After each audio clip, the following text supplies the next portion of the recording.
오늘은 아름다운 낭비라는 제목으로 하나님 말씀을 함께 나누고자 합니다. 오늘 본문은 너무나 잘 알려진 사건을 담고 있습니다. 예수님께서 베다니의 한 집에서 식사하실 때에 한 여인이 옥합을 깨뜨려서 그 안에 든 값비싼 향유를 예수님의 머리에 부었습니다.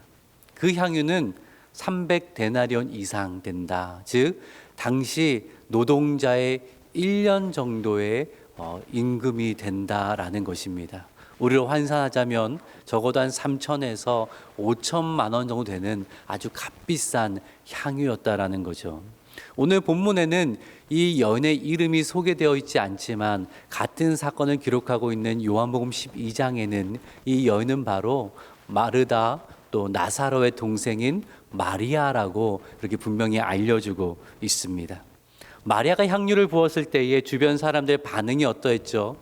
같이 기뻐한 것이 아니라 저 비싼 향유를 팔아서 가난한 자들을 도왔더라면 얼마나 좋겠느냐면서 오히려 마리아를 책망했다라고 말합니다.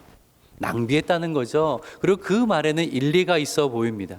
왜냐하면 예수님은 언제나 가난한 사람들을 향한 관심을 가지고 그들을 돌봐주셨습니다. 예수님은 사치와 허영을 즐기신 적이 없습니다.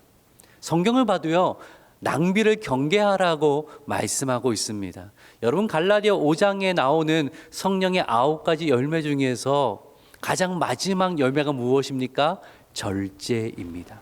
성경 우리에게 절제하고 규모 있게 살라라고 분명히 가르치고 있습니다. 그런데 오늘 본문에서만큼은 예수님께서 마리아의 낭비를 두둔하시고 칭찬하신다라는 거죠. 6절의 말씀을 같이 한번 읽어볼까요? 시작. 가만두라. 너희가 어찌하여 그를 괴롭게 하느냐? 그가 내게 좋은 일을 하였느니라. 아멘. 예수님 뭐라고 하시면 마리아가 내게 좋은 일을 하였다. 이 좋은 일이라는 것을 직역하면요, 아름다운 일입니다. 즉 마리아가 내게 좋은 일, 아름다운 일을 하였다라고 말씀하셨다라는 거예요. 예수님께서 낭비 자체를 옹호한 것이 아니라 마리아의 낭비, 오늘 본문 속에 기록된 마리아의 낭비는 예수님께 아름다운 일이 되었다. 즉 예수님 기뻐 받으신 거룩하고 아름다운 낭비가 되었다라는 것입니다. 더 나아가 예수님께서 9절에서 이렇게 말씀하시는데 같이 한번 읽어볼까요? 시작.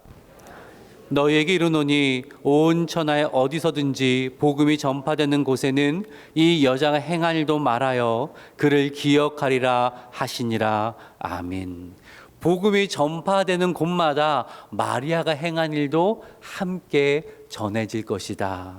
단순히 마리아의 행동을 두둔하신 정도가 아니라 이 행동은 복음의 진수를 드러내는 아름다운 본보기가 되었다라는 뜻입니다. 자, 그렇다면 우리는 질문을 하게 됩니다. 예수님은 왜 마리아의 행동을 이토록 귀하게 여기셨을까요? 언뜻 보기에는 이 주변 사람들, 특히 제자들의 말이 더 일리가 있어 보이지 않습니까? 그 향유를 팔아서 가난한 사람들을 도왔더라면 훨씬 하나님의 좋은 일이 아니겠습니까?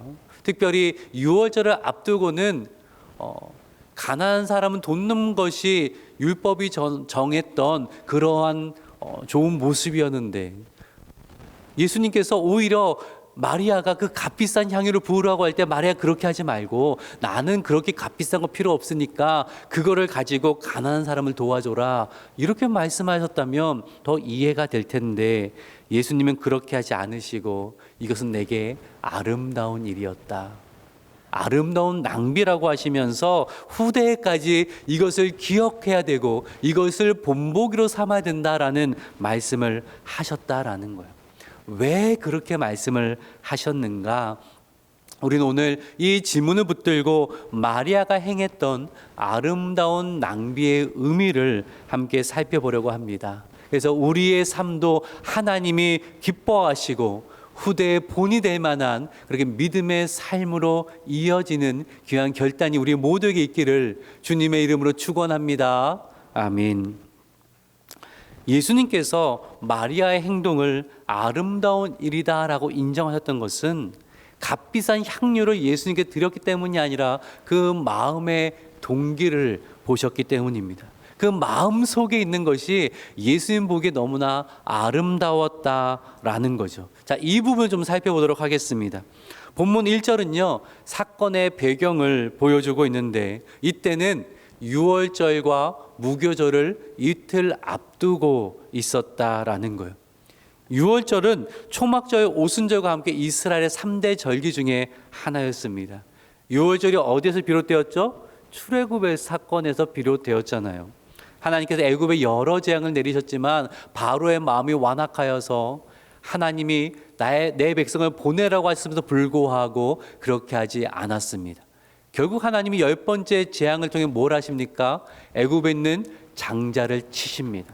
죽음의 사자를 보내셔서 장자를 다 치셨지만 어떤 경우는 면해 주셨죠. 그 문설주에 어린 양의 피를 바른 가정의 경우는 치지 않고 넘어가셨습니다. 그래서 넘어가다라는 의미로 유월절이라고 불러서 그렇게 지키고 있었습니다. 근데 그날 밤 이스라엘 백성들은 급히 떠나야 됐습니다. 그렇죠? 그렇게 떠날지 알지 못하고 있었기 때문에 급히 떠났습니다. 음식을 준비할 겨를도 없어서 누룩을 넣지 않은 빵, 즉 무교병을 먹었거든요. 그래서 6월절부터 7일 동안은 무교병을 먹으면서 하나님 베푸신 구원의 은혜를 기억하고 감사하며 그렇게 나아가는 절기였단 말이에요. 그 절기를 이틀 앞두고 있었습니다. 오늘 우리의 상황이 빗대자면 마치 고난주간과 성금요일을 앞둔 그러한 시점과 비슷했다라는 거예요. 아무래도 여러분 고난주간을 앞두고 있으면 마음이 어때요? 경건히 나 자신을 좀 돌아보지 않습니까? 평소에 바삐 살다가도 성금요일을 맞이할 때쯤 되면 하나님 나에게 베푸신 구원의 은혜를 기억하고 또 감사하는 그러한 마음을 가지게 되지 않겠습니까? 그런데 오늘 보니까 전혀 다른 이야기가 펼쳐지고 있는 겁니다. 오늘 본문 1절과 2절의 말씀을 저와 한 절씩 교독해서 보도록 하죠. 1절은 제가 읽습니다.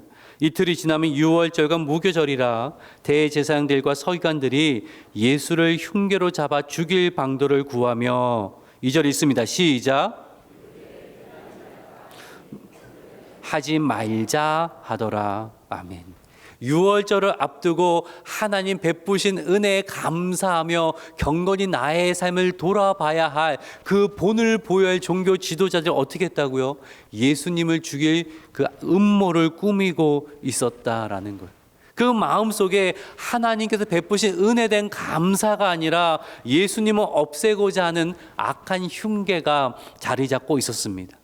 그들이 다만 행동에 옮기지 않았던 것은 하나님을 두려워해서가 아니라 백성들의 밀란을 두려워했기 때문이었다라는 거죠. 당시 6월절이 되면요, 이 명절이기 때문에 팔레스타인 각지에서 사람들이 예루살렘으로 모여듭니다. 평소 인구에서 한 두세 배 이상 불어나는 때입니다. 그 6월절하면 주제가 무엇입니까? 해방이잖아요. 그렇죠? 그렇기 때문에 아무래도 민족적인 열망이 일어나는 때라 로마 당국이 상당히 신경을 썼던 때입니다. 그래서 평소에는 가이사랴에 주둔했던 그 총독 빌라도가 이 시기에는 예루살렘으로 와서 특별히 신경 쓰면서 지켜보는 그러한 시점인 겁니다. 그러니까 유대 지도자들이 신경이 쓰이는 거예요. 만약 예수를 체포하다가 예수님을 따르는 사람들도 많이 지금 예루살렘에 와 있는데 큰 소동이 나면 빌라도에게 문책을 받을 거라는 거죠. 그러면 그때 대제사장은 자체 내에서 그렇게 선출되는 것이 아니라 또 후대 이렇게 이어지는 것이 아니라 왕이 로마 당국자가 이렇게 뽑았거든요. 그러니까 이거 잘못하면 우리의 권위가 무너질 수 있겠다라는 생각이 들어서 명절 지나고 우리가 예수를 없애자 이러한 논의를 하고 있었다라는 거예요. 여러분, 이 마음 속에는 하나님을 향한 감사와 사랑을 찾아볼 수가 없어요. 내 기득권을 지키기 위해서 혈안이 되어 있었죠. 이들은 하나님을 사랑하는 사람이 아니라 나의 목적을 이루기 위하여서 하나님의 이름을 이용하고 있었습니다. 하나님의 이름을 악용하고 있었다라는 거예요. 그것이 오늘 본문 첫 번째 이야기입니다. 그리고 오늘 본문의 마지막 이야기는 뭐냐면 10절 11절에 어떤 이야기 기록되어 있어요? 가룟 유다의 배신의 이야기입니다. 10절과 11절도 저와 한 절씩 교독해서 읽어볼게요. 10절 제가 있습니다. 12 중에 하나인 가룟 유다가 예수를 넘겨주려고 대제사장들에게 가매 유다가 예수를 어떻게 넘겨줄까 하고 그 기회를 찾더라. 자, 앞에서는 어떤 이야기가 있었어요? 예수를 죽이고자 했지만 백성들 두려워서 명절 지나고 하자라고 그렇게 고심하고 있던 종교 지도자들에게 좋은 기회가 찾아왔는데 누가 왔어요? 가룟 유다가 온 것입니다. 그리고 무엇을 약속했어요? 돈을 받고 적당한 때에 조용히 은밀히 예수를 넘겨주기로 그렇게 약속을 했다라는 거예요. 가룟 유다의 배신에 대해서는 다음 기회에 좀 자세히 살펴보겠지만 유다는 예수님을 정치적인 메시아로 기대를 했습니다. 예수께서 로마의 권세를 무너뜨리시고 유대의 왕이 되실 거라 여전히 기대하고 있었다는 거예요. 그러면 예수의 제자들은 권세 있는 자리를 차지하게 될 거고, 특별히 가룟 유다는 그 그룹에서 어떤 일을 맡고 있었어요? 회계, 돈 관리를 하고 있었거든요. 상당히 똑똑한 친구였던 거죠. 그렇기 때문에 나 정도면 재무장관 정도는 하지 않을까라는 그러한 기대감을 가지고 있었다는 거예요. 눈앞에 성공과 부가 아른거리고 있는 그 시점에서 예수님 어떻게 하셔요? 영광의 길, 권세의 길을 가시는 것이 아니라 십자가의 길을 가셨다라는 거죠. 거기에 깊은 실망감을 느꼈던 유다는 돈을 받고 예수님 배신하기로 결정했던 것입니다. 즉 유다 역시 예수님을 사랑하여서 따른 것은 아니었어요. 사람들이 보기에는 모든 것을 버려두고 예수를 따르는 그런 열정을 보였지만 사실 그 속마음에는요, 예수님을 사랑해서 따른 것이 아니라 예수님을 사용하기 위하여서, 예수님을 이용하여서 나의 소원을 움켜쥐기 위하여서 그렇게 예수님을 따랐다라는 거죠. 저는 목회를 하면서 실망하여서 방황하는 그러한 분들을 종종 뵐 때가 있습니다. 병이 낫지 않아서, 하는 일이 실패해서, 기도에 응답이 없어서 어떻게 이럴 수가 있습니까? 라는 분노와 실망감을 가지고 신앙의 자리에 멀어지는 그런 분을 간혹 뵐 때가 있습니다. 그 사정은 너무나 안타깝습니다. 근데 그 마음의 중심을 들여다보면 하나님을 사랑함보다는 나의 소원을 이루어줄 하나님을 찾고 있었던 것입니다. 근데 그 하나님이 내 소원을 이루어주지 않으시니까 실망하여 떠나게 되었다라는 거죠. 마가는요, 오늘 본문의 구조를 의도적으로 이렇게 지금 짜놨습니다. 샌드위치 구조라고 하는데 처음 앞에는 예수님을 죽이고자 하는 종교 지도자들의 그 이야기, 하나님의 이름을 악용하던 그들의 이야기와 마지막에는 예수님을 배신했던 가룟 유다의 이야기, 예수님을 사랑에 따른 것이 아니라 예수님을 사용하고자 이용하고자 따랐던 가룟 유다의 이야기, 그 사이에 옥합을 깨뜨렸던 마리아의 이야기를 가운데 두고 있는 겁니다. 극명하게 대조함을 통하여서 마가는 그의 독자들에게 질문을 하고 있는 것입니다. 당신은 예수님을 사랑하여서 따르고 있습니까? 아니면 예수님을 사용하기 위해 따르고 있습니까? 오늘 보면은 우리에게 먼저 질문하고 있다는 거예요. 당신 정말 예수님을 사랑하고 있습니까? 아니면 예수님을 통해서 무언가를 얻고자 하고 있습니까? 우리는 하나님을 사랑하여서 예배의 자리에 있는 것입니까? 아니면 하나님께서 무언가를 얻기 위하여서, 내 마음이 불안하니까 평안을 얻기 위하여서, 위로를 얻기 위하여서, 뭔가 새로운 마음을 누리기 위하여서, 그래서 이 자리에 있는 것은 아닌가? 어떠한 마음이 앞서고 있는가? 우리가 기도할 때는 정말 하나님을 사랑하여서 하나님을 찾으면서 나아가고 있는 것인가? 아니면 내 소원을 들어주실 하나님, 나를 위해 뭔가를 행해 주실 그 하나님을 찾는 마음이 더 앞서고 있는가? 우리에게 질문하고 있다라는 거예요. 사실 지난 일본 단기 선교 중에 하나님이 저에게 끊임없이 던졌던 질문이 바로 이것이었어요. 너는 나를 사랑하여서 이 일본에 왔냐, 아니면 나를 사용코자 일본에 왔냐? 목사로서 당연히 제가 하나님을 사랑하여 이곳에 왔죠 라고 말씀을 드리고 싶었는데, 제 마음은 그렇지 않은 것을 보게 됐어요. 하나님을 사용하고자 하는 마음이 있었던 거예요.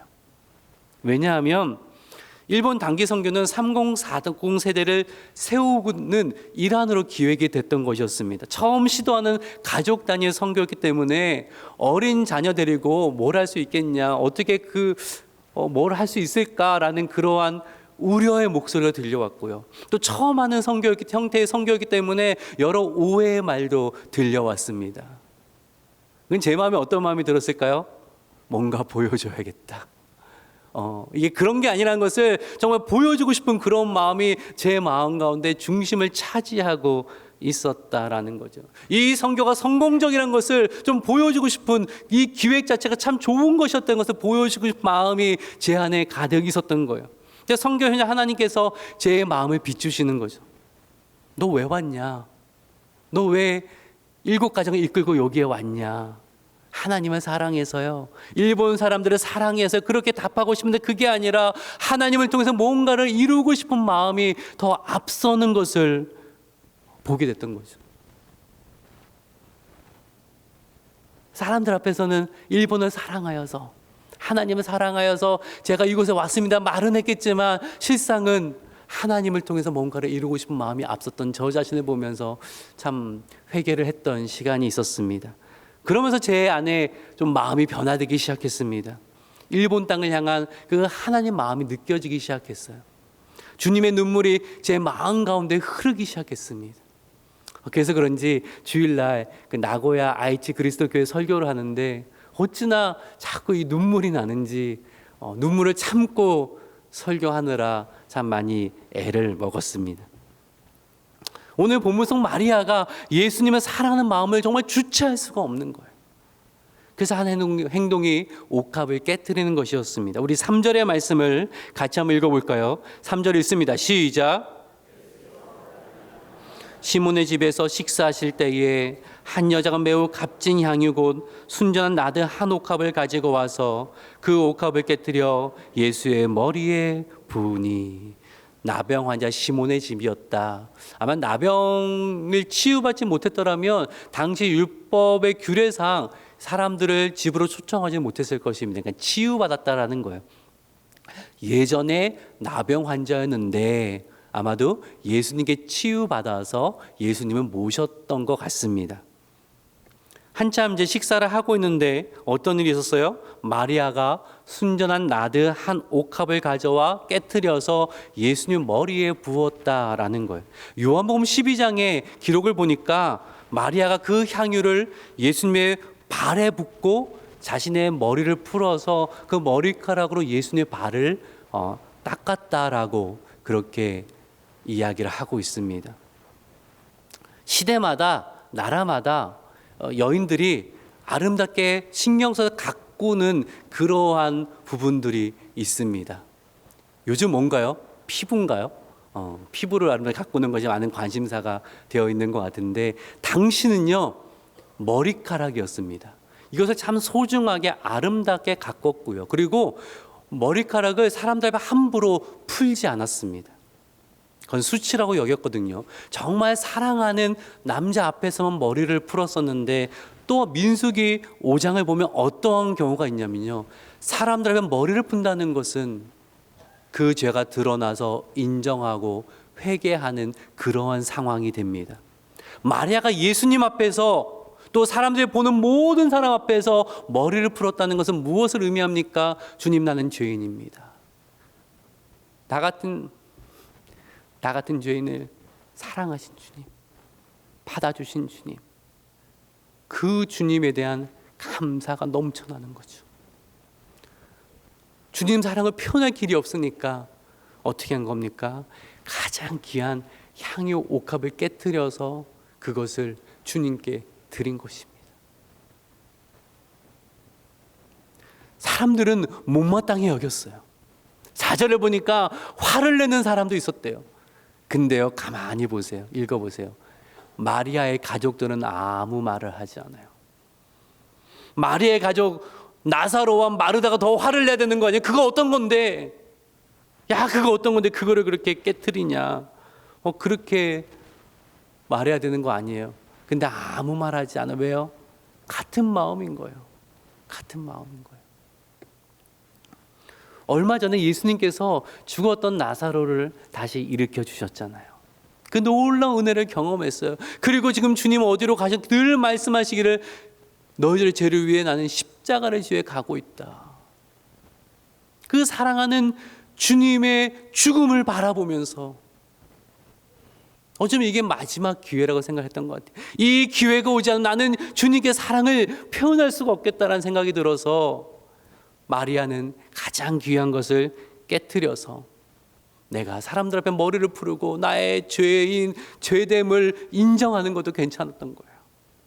가장 값진 것을 드린다고 하지만 아깝지가 않고 그것이 기뻤던 거예요. 그 마리아의 아름다운 마음을 받으신 예수님께서 뭐라고 말씀하십니까? 8절의 말씀이에요. 같이 한번 읽어봅시다. 시작. 내 장례를 미리 준비하였느니라. 아멘. 힘을 다하여. 힘을 다하여. 예수님 그거 보신 거예요. 힘을 다하여. 남는 거 드린 거 아니에요. 힘을 다하여 드렸어요. 베다니라는 그 말뜻은요, 고난의 집, 가난한 자의 집이라는 그런 의미가 있어요. 그래서 학자들은 베다니에 사는 사람들 삶이 상당히 힘들었을 거라고 이야기를 합니다. 지금 마리아가 그런 향유옥이 많은데 그 중에 하나 깨트린 것이 아니라 그의 모든 것 되는 것을 깨트린 거예요. 나의 모든 것을 하나님께 드리기를 원합니다. 나의 모든 것을 주님께 드리는 것이 나에겐 전혀 아깝지가 않습니다. 왜냐하면 주님께서 나를 위해 모든 것을 주시기 때문에. 그 고백을 가지고 나아갔고 주님은 그것을 어떻게 봐주셨어요? 너가 나의 십자가의 죽음에 동참하였구나. 나의 사랑의 복음의 길에 너가 동참하고 있구나. 그렇게 받으셔서 마리아의 이 낭비를 우리 주님은 나에게 아름다운 것이다 라고 기뻐 받으셨던 것입니다. 제가 잘 그러진 않는데 예전에 제목만 보고 그 제목이 너무 마음에 들어서 사서 읽은 책이 있습니다. 그 제목은 남김없이 후퇴 없이 후회 없이 라는 제목의 책입니다. 윌리엄 화이팅 보든 선교사의 이야기인데 저는 이 책을 통해서 이분의 이야기를 처음 접하게 되었습니다. 이 보든은 백만장자 보든가의 상속자였습니다. 고등학교 시절 예수님을 만나서 뜨겁게 예수님을 사랑하기 시작했던 거예요. 백만장자다 보니까 고등학교 졸업 선물로 부모님 뭘 줬냐면 세계 여행을 하고 와라, 축하한다. 그래서 세계 여행을 다니는데 이 보든의 마음이 예전과 다른 거예요. 뭐가 보이냐면 하나님 알지 못하고 고통과도 살아가고 있는 그 사람들이 보이는 거예요. 그리고 뭐라고 결단하냐면 주님, 나는 선교사로 내 인생을 드리겠습니다. 그리고 성경에 뭐라고 썼냐면 no reserves, 남김없이, 하나 남김없이라고 적었어요. 예수님을 사랑하기 때문에 예수님 위해서라면 하나도 남김없이 내 인생을 다 드리고 싶습니다. 그 고백을 한 거죠. 그리고 예일대학에 진학을 해서 열심히 공부하며 선교의 꿈을 키워갔습니다. 그의 인생의 좌우명은 뭐였냐면요, 매 순간 나에 대해서는 노라고 말하고 예수님께 대해서는 예스라고 말하자. 예일대 졸업해서 좋은 직장 갈 수도 있었지만 그거 포기하고 선교사로 가기로 결정했습니다. 이를 위해서 백만장자 상속 권리마저 포기했습니다. 그리고 프린스턴 신학교를 졸업하고 선교사로 나가면서 뭐라고 적었냐면 no retreat, 후퇴 없이, 후퇴하지 않겠다는 거예요. 그리고 나서 이집트 카이로에서 모슬렘 선교를 위해서 아랍어를 공부하는 중에 척추 뇌막염에 걸려서 투병하다가 결국 세상을 떠나고 맙니다. 그때 나이가 25살이었어요. 선교 뭐 하나 해본 것이 없었습니다. 허무한 인생, 그냥 낭비한 인생같이 보이지 않습니까? 그런데 그는 마지막에 죽기 전에 성경책에 뭐라고 적었냐면 No regret, 후회 없이. 나는 후회 없이 살았습니다. 정말 뜨겁게 하나님을 사랑하여서 남김없이 저는 헌신하였고 믿음의 길에 후퇴하지 않았으며 주님 앞에 나는 후회를 남기지 않고 떠납니다. 남김없이, 후퇴 없이, 후회 없이. 늘 그것이 그의 인생의 철학이었던 거죠. 하나님을, 예수님을 사랑하기 때문에 남김없이 나의 인생을 드리고 싶습니다. 주님을 사랑하기 때문에 드린 것에 절대 물러서지 않겠습니다. 그리고 조금도 후회하지 않고 나는 이 길을 떠나갑니다라고 그렇게 남겼던 이야기를 읽으면서 얼마나 큰 도전과 감동이 있었는지 모릅니다. 말씀을 정리합니다. 여러분, 사랑의 특징이 있죠. 사랑하면 아까워하지 않습니다. 사랑하면 후퇴하지 않습니다. 사랑하면 후회를 남기려 하지 않습니다. 그래서 오늘 성경 말씀은 아름다운 낭비라고 이렇게 부르고 있는 겁니다. 왜 낭비냐면 주변 사람들이 이해를 못 하거든요. 야, 뭐 그렇게까지 하냐라는 말을 하거든요. 제정신이냐라고 그렇게 묻거든요. 근데 사랑한 사람은 남김없이, 후퇴 없이, 후회 없이 그렇게 베풀고 드리기를 원하는 것입니다. 하나님은요, 우리를 그렇게 사랑하셨어요. 말로만 사랑한다라고 하신 것이 아니라 독생자 예수를 십자가에 내어놓기를 조금도 아끼지 않으시고 그렇게 우리를 사랑하셨어요. 우리 주님 말로만 우리를 사랑한다고 하신 것이 아니라 그 십자가상에서 남김없이 피와 물을 다 쏟아부으셨고 십자가 길에 조금도 후퇴하지 않으셨고 후회 없이 자신을 온전히 드림으로써 우리를 살리셨고 우리를 하나님의 자녀로 삼아 주셨다라는 거예요. 그 하나님 앞에서 우리는 어떻게 하나님을 사랑하고 있습니까? 하나님을 사랑하여서 남김없이, 후퇴 없이, 후회 없이 그렇게 사랑의 길을 걸어가고 있습니까? 아니면 세상을 더 사랑하게 되어서 그래서 자꾸 남기려고 하고 자꾸 후퇴하게 되고 자꾸 후회를 남는 그러한 삶을 우리가 살고 있지 않습니까? 오늘 말씀을 꼭 기억하면서 주님을 사랑하기에 정말 남김없이, 후퇴 없이, 후회 없이 그렇게 헌신하며 주님 앞에 드리는 삶을 살아가는 저와 여러분 되시기를 주님의 이름으로 축복합니다. 아멘. 기도하겠습니다.